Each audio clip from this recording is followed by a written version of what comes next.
Zambians are voting today in a closely watched presidential election with long queues reported at polling stations in the capital Lusaka as millions of citizens cast their ballots. The usually busy streets of Lusaka have been unusually quiet with significantly less traffic as residents spend much of the day at polling stations waiting to vote. At several polling centers, voters formed long lines stretching along streets and outside polling stations, reflecting strong voter participation in the parts of the capital. Among those casting their ballots was opposition presidential candidate Brian Mundubile, who has emerged as the main challenger to incumbent President Hakainde Hichilema. After voting in Lusaka, Mundubile described the election as a second independency, presenting the vote as an opportunity for Zambians to determine a new direction for the country.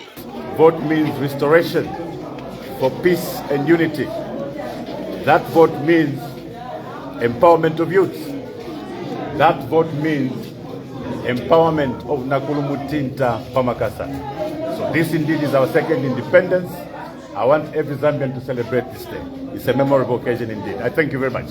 President Hichilema, who is seeking a second term, also cast his ballot and urged voters to participate in the democratic process. He said his vote was just one among millions and expressed confidence that the collective vote would secure his re-election. For ordinary voters, however, the election is less about political rhetoric and more about everyday life. Voters interviewed in Lusaka said they want a government that responds directly to their needs, including employment, the cost of living, economic opportunities, and improved public services. The election is being closely watched beyond Zambia, with the outcome expected to determine whether Hichilema receives another mandate or whether the opposition succeeds in forcing a change of government. Polling is taking place across the country, with voters electing the president as well as members of National Assembly and local government representatives.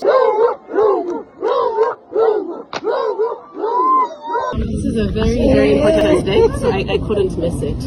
As much as I am mourning, very, very sad, but I had to be here. It's a very important election, and I urge all the voters to get out and vote. Don't be frustrated, get out in numbers. Doesn't matter how long you have to wait. Please vote, vote, vote. The country's future depends on it. Thank you so much.